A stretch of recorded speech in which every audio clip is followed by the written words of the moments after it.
Bonjour à tous, quelques mots avant Shabbat, Shabbat Hanouka, un Shabbat très spécial, avec les doubles lumières, celle de Hanouka et celle de Shabbat. On annule d'abord Hanouka et ensuite celle de Shabbat, pour mêler ces deux lumières, pour nous éclairer physiquement et spirituellement.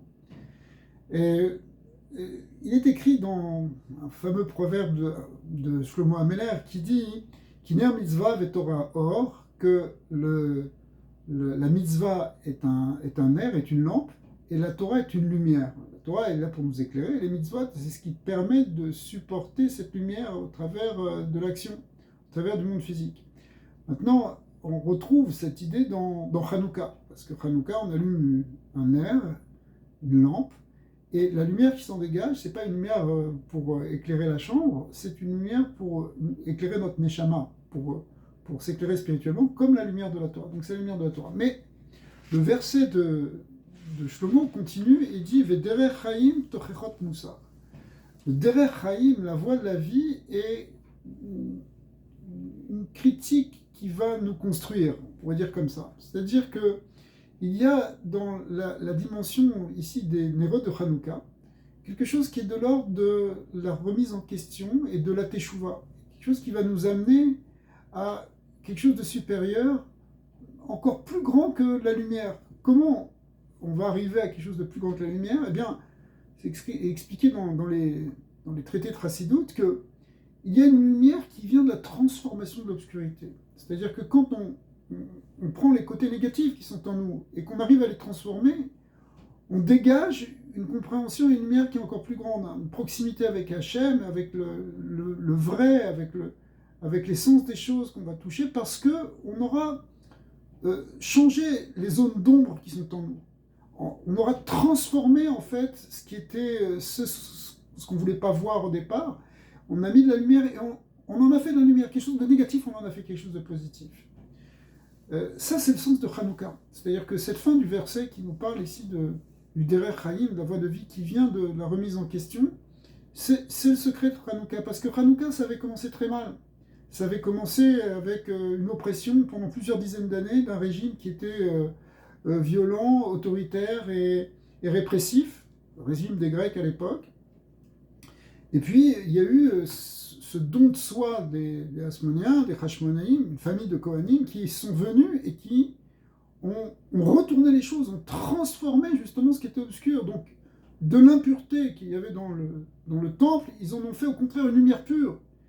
Eh bien, et cette lumière de Hanouka, elle brille encore plus, d'une certaine manière, que la lumière qui était là au départ, qui était dans la menorah du temple. Hein, d'ailleurs, la preuve, c'est que la menorah du temple, elle a 7 branches, notre Hanouka, elle en a 8, parce qu'on est allé plus loin. On a amené encore plus de lumière, une lumière qui était de l'ordre de l'infini.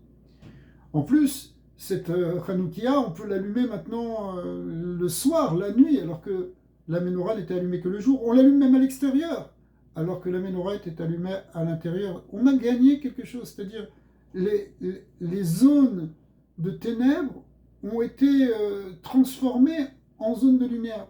Et ça, c'est l'essentiel finalement du travail que Israël a à faire dans ce monde, c'est transformer l'obscurité en lumière. Pas simplement aller chercher ce qui est bien, ce qui est lumineux, ce qui est agréable. Non, même affronter les difficultés pour les transformer en lumière. Aujourd'hui, on est en train de vivre ça, c'est-à-dire que les choses ont très très mal commencé avec le 7 octobre. C'est des ténèbres affreuses qui sont arrivées. Et certains sont encore dans des ténèbres, ceux qui sont encore prisonniers, qu'Hachem les libère rapidement. Ceux qui sont proches les familles vivent un supplice permanent tous les jours.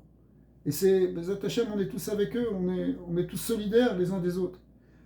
Mais en même temps, on sent qu'il y a une transformation qui se fait. Justement, nos ennemis sont en train de tomber.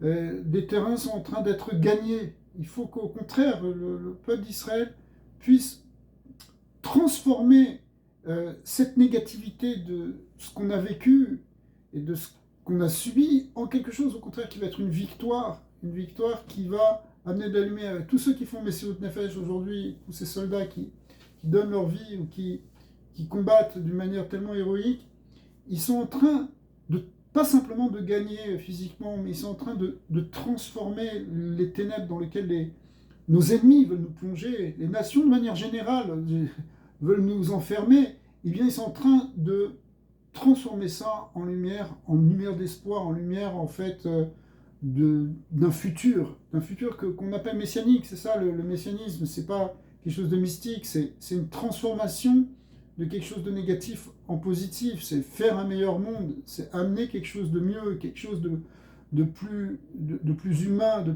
plus vrai en même temps. Ce qu'on appelle aussi effectivement le côté, vous voulez, de cette paix universelle qu'on va arriver à avoir finalement à la fin de tous ces combats. Bezat Hashem, on souhaite à tout le Israël une grande réussite avec cette lumière de Hanouka. Au contraire, on va avoir une aide du ciel pour réussir ce combat et réussir cette mission que le monde entier attend en fin de compte qu'on arrive à faire cette mission. Alors Bezat Hashem, je souhaite à tous Hanouka Sameach, un Hanouka plein de lumière, plein de Simcha, Bezat Hashem, et qu'on puisse voir justement cette transformation et ce retournement du mal en bien, de l'obscurité en lumière, pour dévoiler justement la grande lumière de la Géoula. Shabbat Shalom et Hanouka Sameach à tous.